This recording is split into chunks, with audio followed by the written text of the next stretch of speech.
What if I told you the word no, the word you've been avoiding your whole life, is actually the most powerful word in any negotiation?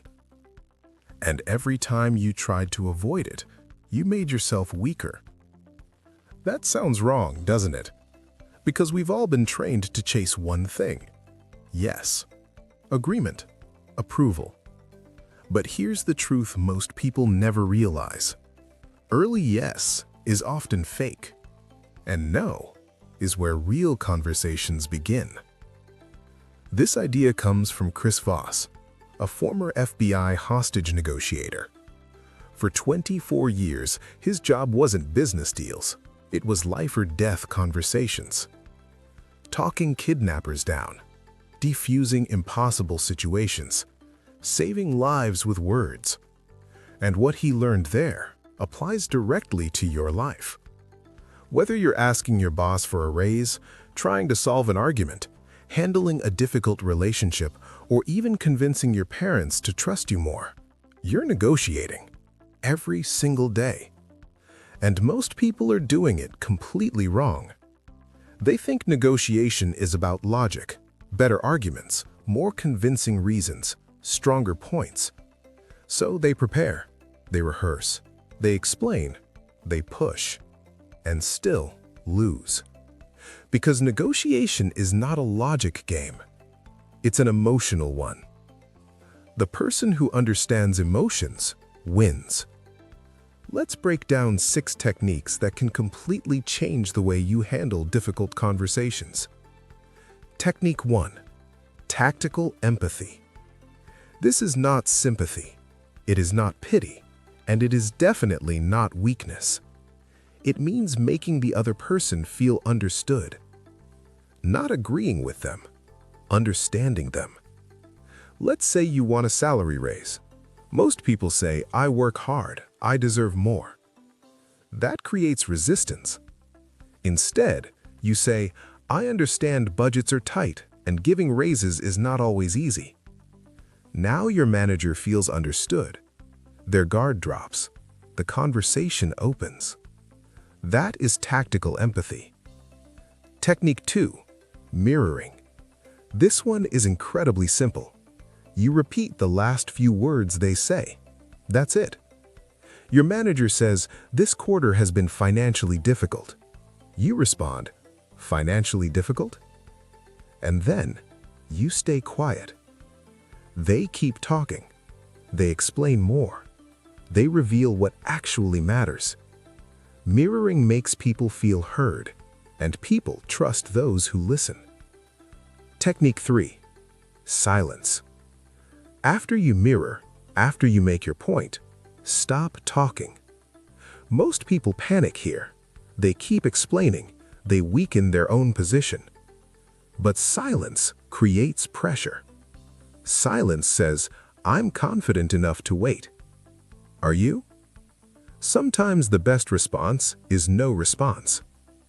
Technique 4. Labeling. Now you name the emotion. It seems like this situation has been stressful. It sounds like you're under pressure. You're not forcing emotion. You're reflecting it. And when emotions are named, they lose power. People calm down. Trust increases. Technique 5. That's right. There are 2 phrases that sound similar but mean completely different things. You're right. And that's right. You're right often means please stop talking. But that's right. That means breakthrough. That means you understood them so well they felt seen. That is where trust begins. Technique 6. Get to know. This breaks most people's brains. Stop chasing yes. Start inviting no. Because no creates safety. No creates control. And control creates honesty. Instead of asking, "Can I get a raise?" ask, "Would it be ridiculous to discuss adjusting my compensation based on my recent contribution?" Now they think.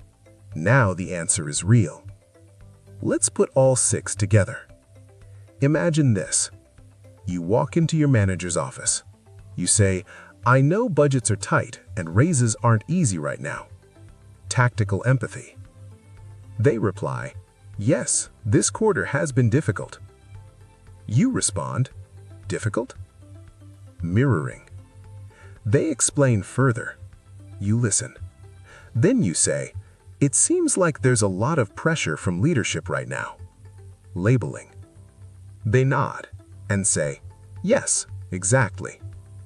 You summarize, "So the challenge is balancing company pressure while still keeping strong performers motivated." And they respond, "That's right." Breakthrough.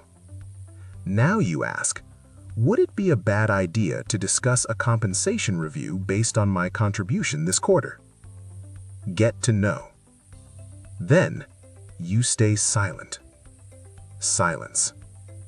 That is negotiation. Not fighting, not forcing, not manipulating.